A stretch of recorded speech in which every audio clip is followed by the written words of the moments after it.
నిజంగా పాపం సరే తప్పో ఒప్పో చంద్రబాబు ముఖ్యమంత్రి చేయాలని ఆయనకి బలమైనటువంటి ఆకాంక్ష, ఒప్పందమో ఏదో ఒకటి 21 సీట్లు తీసుకున్నాం.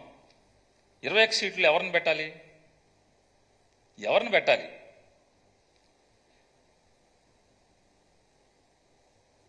ఎంతమంది నికార్సుగా 2014 నుంచి గ్లాసు జెండా మోస్తున్నటువంటి ఎంతమందికి 21 మందిలో టికెట్లు ఇచ్చారు మీరు?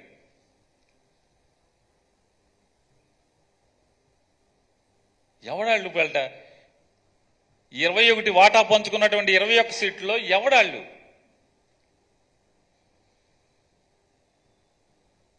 నేనంటే మా వాళ్ళందరికీ కోపం.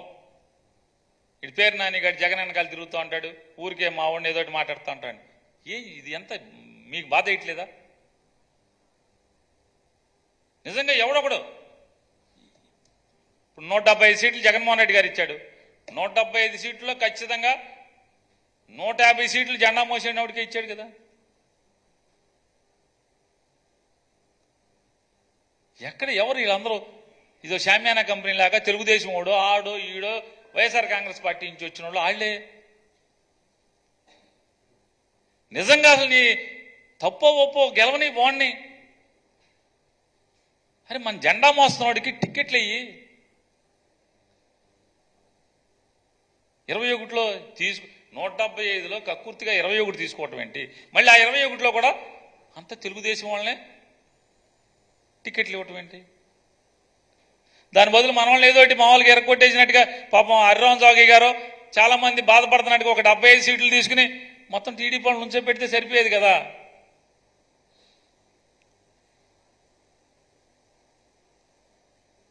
అంటే మాట ఒకటి, చెప్పే మాట వేరు, ఆచరణ వేరు.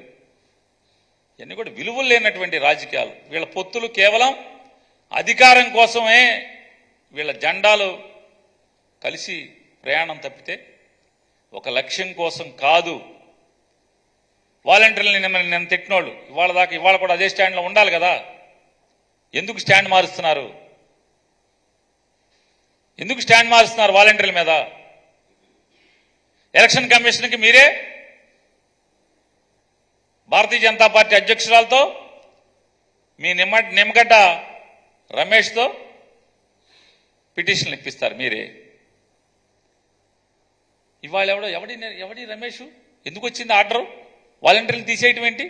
పెన్షన్లు ఆపటం ఏంటి? ఇంటికి వెళ్ళాలి కదా. ఓరేళ్ళు ఆశాలు, అసలు మామూలు ఆశాలు కాదు.